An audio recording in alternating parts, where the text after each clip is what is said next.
Olá, povo! Eu aqui de novo. Então, nessa aula, a gente vai dar continuidade aos diferentes métodos de separação de misturas. Vamos focar aqui na decantação e na filtração.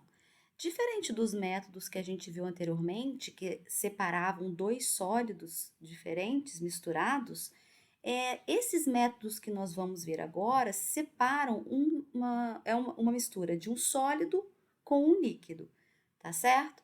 Vamos iniciar pela decantação. Primeiro, pessoal, em que se baseia este processo de separação de mistura denominado de decantação? Se baseia na diferença da densidade entre os componentes presentes na mistura. Então, a propriedade da matéria relacionada ao processo de decantação é a densidade, tudo bem?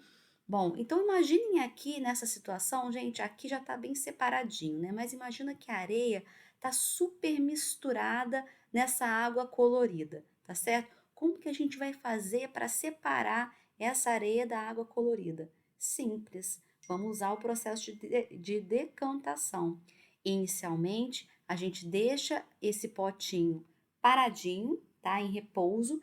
Aí, tudo que for denso, no caso aqui, olha, né, a areia, que vai ser mais pesado do que a água, vai afundar, tá certo? Vai ficar aqui, olha, sedimentada no fundo do frasco. Olha nessa outra figura. Aqui dá para ver bem. Os pontinhos representam a areia, esses pontinhos verdes, misturados na água, né? Se eu quero separar a areia da água, eu deixo o frasco em repouso por um tempo. Aí eu vou perceber que toda a areia vai sedimentar aqui no fundo desse frasco.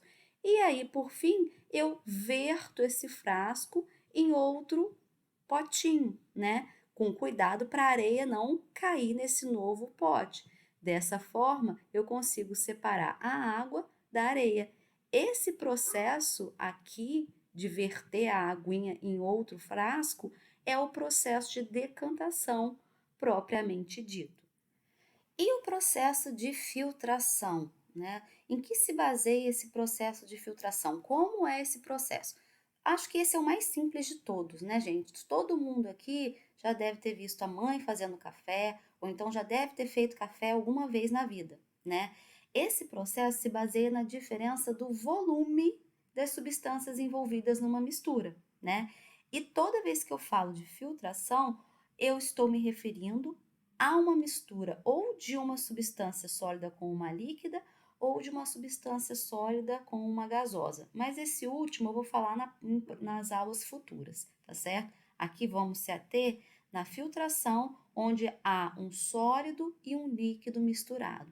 E para fazer esse processo de filtração, eu tenho que utilizar um meio filtrante. O que é esse meio filtrante? É uma que deixa o líquido, a fase líquida, atravessar o meio. Aqui a gente está representando bem. Isso aqui é uma mistura de água e areia. A gente pode ver que a água passa até um pouquinho escura, né? Por causa então, aqui dentro, dos componentes presentes na areia, que são solúveis na água, né? E a areia fica retida nesse meio filtrante. A gente coloca a água aqui nessa parte superior. Bom, a água, por causa aqui do peso, né, para vocês lembrarem, né? Alguns exemplos de filtração que a gente utiliza no dia a dia, que o cafezinho e vem para essa outra cavidade aqui do filtro. E aqui então, o nosso famoso filtro de barro, né? A gente presentes na água, sujidades, micro-organismos, ficam retidos nesse meio filtrante, ficam retidos aqui nesse filtro dentro do filtro de barro, de modo que a água chega aqui limpinha para a gente poder consumir, beleza? E aqui, como sempre, né, como de costume, coloquei uma tabelinha para a gente comparar esses dois métodos de separação que nós conversamos, ambos para separar uma mistura de um sólido com um líquido, sendo que a decantação, a propriedade relacionada a esse processo é a densidade, que é uma propriedade específica da matéria, né? Lembra, o material mais denso ele vai sedimentar no fundo de um recipiente, propiciando que eu promova a decantação, ou seja, a separação do líquido dessa substância sólida densa. Então, esse processo é utilizado para separar misturas heterogêneas, ou seja, eu consigo distinguir a fase líquida da fase sólida, certo? Então, gente, esse método de filtração é utilizado para separar misturas heterogêneas, ou seja, aquelas misturas que eu consigo distinguir as fases. No exemplo de filtrar o café, eu consigo distinguir a água do pó do café, né? É uma mistura composta por duas fases. Então, eu consigo separar essa mistura heterogênea utilizando o processo de filtração. Tá beleza, pessoal?